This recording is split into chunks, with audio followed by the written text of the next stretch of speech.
Praise the lord. మీ అందరికీ నా హృదయపూర్వక వందనాలు.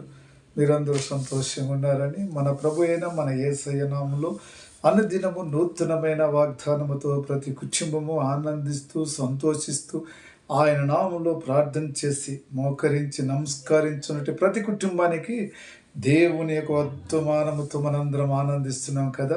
ప్రభు ఈరోజు మనలందరినీ ప్రేమించి తన కృపలో తన మహిమలో నడుచుకుంటున్న బిడ్డలందరికీ నడిచినటి వారికి కూడా కృప మన ద్వారా అందరికీ తెలియపరచాలి. దేవుని కృప అద్భుతములు ఆశ్చర్యకారములని నువ్వు పొందుకొని ఇతరులు కూడా అదే అందచేయాలి కదా. కీర్తన గ్రంథము 147 అధ్యాయం 14వ వచనం.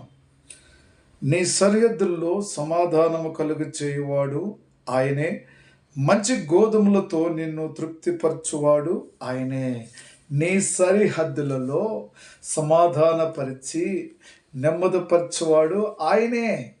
కానీ మంచి గోధుమలతో తృప్తిపరిచే తండ్రి కూడా ఆయనే. మంచి గోధుమలు అనగా గట్టి గింజలతో నువ్వు పోలినట్టు వాడివి, తాలు గింజలతో కాదు కానీ గట్టి గింజలు కలిగినట్టు వాడి ఫలించేవాడివి. సరిహద్దులలో దేవుని యొక్క చిత్తము దేవుని యొక్క కృపను నెరవేర్చడానికి దేవుడు సరిహద్దులలో అనేక శ్రమలు బాధలు వచ్చినప్పుడు సముద్రము 2 ఫాయలుగా చేసిన గొప్ప దేవుడు నేను తృప్తిపరచటానికి ఆనందపరచటానికి సమస్తము సాధ్యమైన గొప్ప దేవుడు ఈరోజు వాగ్దానం అంటున్నాడు. కాబట్టి నేను సమాధానపరచు అంటున్నాడు. సమాధానం లేని బిడ్డగా జీవిస్తున్నావా? సమాధానపరిచి ఏ కోరికలతో ఇబ్బందుల పాలై ఉంటున్నప్పటికీ కూడా నిన్ను ఆశీర్వదించే దేవుడుగా అంటున్నాడు. అంతేకాకుండా మీ దేవుడైన యెహోవా యందు నీకు సంతోషము కలుగజేస్తున్నాడు. ఎవడైతే మన దేవుడిని మనం ఎంత నమ్ముతామో ఆ దేవుడు మన యందు ఎలా సంతోషాన్ని కలుగు చేసే దేవుడిగా ఉంటున్నాడు. దేవునికి స్తోత్రం.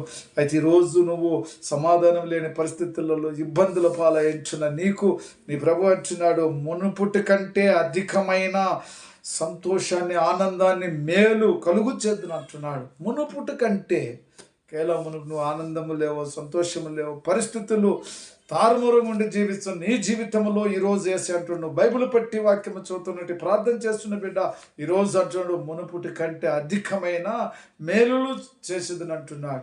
దేవునికి స్తోత్రం. అంతేకాకుండా ప్రస్తుతం ఆయన అంటున్నాడు, ప్రస్తుతమైన రత్నములతో నీకు సరిహద్దులను ఏర్పరచెదను.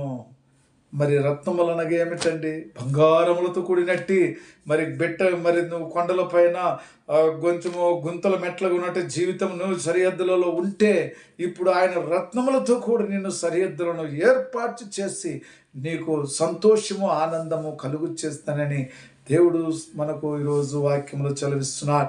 మరి ఈరోజు నువ్వు కూడా నేను కూడా ఆయన మన సరిహద్దులలో మనములను సమాధానపరిచి నెమ్మదపరిచి ప్రతి కుటుంబాన్ని ఆశీర్వదించి దీవించే దేవుడు అంటున్నాడు కదా. కాబట్టి నేను తృప్తిపరిచే యేసయ్య ఒక్కడే. లోకములో శ్రమలలో బాధలు ఉన్నప్పుడు సరిహైన సమయంలో నువ్వు ఏది కృపను పొందుకోలేక మరి అనేకమైన శత్రువుల చేతులు చిక్కుకొని ఉన్నప్పుడు కూడా గోధుమ యొక్క గింజల వలె మిమ్మల్ని తృప్తిపరచదను, గట్టి గింజల వల్లే మిమ్మల్ని తృప్తిపరచదను, ఆనందపరచదను అని ప్రభు అయిన యేసయ్యే ఈరోజు మనకు మంచి వాక్యముతో కృపతో చూపిస్తున్నాడు. వ్యర్థంగా జీవించటం వలన దేవుని నుంచి నీకు ఏది పొందుకోలేవు. కాబట్టి శ్రమ పడాలి. శ్రమ ఏమిటండి? 4 గంటలకు లేచి ప్రభునామములో ప్రభుకని ఒక టైం మనం ఇచ్చేయాలి. ఆ టయాన్ని మనము మేలుకొని ఉండాలి. ఆ టయాన్ని ఆయన ప్రార్థించాలి. ఆ టయాన్ని ఆయనకు స్తుతి స్తోత్రం చెల్లించాలి. గోధుమ గింజ గట్టిగా ఉన్నట్టంటే నువ్వు కూడా అలాగే గట్టిగా ఉండాలి. మరి ఎత్తబడిన విత్తనము మరి భూమిలోది మరి అది దాంట్లో సతవు లేక మరి అది ఒకరు బలహీనంగా ఎత్తబడితే అది ఫలించదు. కాబట్టి గట్టి గింజనే మనం ఇత్తాలి. మంచి వాక్యాలతో పరిశుద్ధమైన హృదయముతో దేవుని యొక్క వాగ్దానాలు తీసుకొని ఉదయాన్నే మరి మనం ఎట్లయితే ప్రార్థిస్తామో సాయంకాలం వరకు ఆయన చిత్తం మనలో ఉండి తృప్తిగా మనం ఆనందంగా బలహీనమైన రోగములుంటే విడుదల, అపవాది సైతాన్ని ఎంటాడుతుంటే విడుదల, సరిహద్దులలో నేను తృప్తిపరిచే యేసయ్య ఈరోజు అంటున్నాడు. జీవితకాలం అంతా 2025 సంవత్సరం అంతా అనేక బాధలలో ఉంటున్నా, ఇబ్బందులు ఉంటున్నా 2020 సంవత్సరంలో నిన్ను దేవుడు ఆశీర్వదించి శత్రువులను నీ నుంచి దూరపరిచి నిన్ను తృప్తిపరిచి నిన్ను ఆనందపరిచి దేవుడు ఈరోజు మనందరికి కూడా తోడుకుంటున్నాడు కదా. దేవునికి స్తోత్రం. చిన్న ప్రార్థన చేసుకుందాం. ప్రేమ కృప జీవంగల తండ్రి, పరిశుద్ధుడా, నీ కృపతో నీ మహిమతో తండ్రి మమ్మల్ని ఎంతో ఆశీర్వదించి దీవిస్తున్నా, కాపాడుతున్నా, కరుణిస్తున్నా, సరిహద్దులు నేను తృప్తిపరచంటున్నావు, నెమ్మదిపరచంటున్నావు, సమాధానపరచంటున్నావు. దేవా నీకు స్తోత్రం నైనా.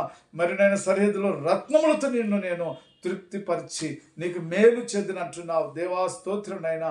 మరి రోజు ఏ బిడ్డలైతే నా ప్రభా ఎన్నో ఇబ్బందులలో బాధలలో నైనా విద్య వీరులు నా ప్రభా సరిహద్దులో నిలిచినప్పుడు నిన్ను గెలుపు యుద్ధం నేను కనుక యుద్ధము చేసే దేవుడు నేను కనుక నిన్ను గెలిపిద్దురన్న మాటగా సరిహద్దుల్లో మా సైనికులందరూ ఉంటున్నారు. వారందరితో కూడా నాయన వారికి ఆశీర్వదించండి, దీవించండి. రాత్రింపగలు నిద్రాహారం లేకుండా నైనా సరిహద్దులు నిలిచిన సైనికులందరినీ, మా దేశ సైనికులందరూ ఆశీర్వదించి దీవించమని యేసుక్రీస్తు నామములో ప్రార్థించున్నాను తండ్రి. ఆమేన్. Praise the Lord. God bless you.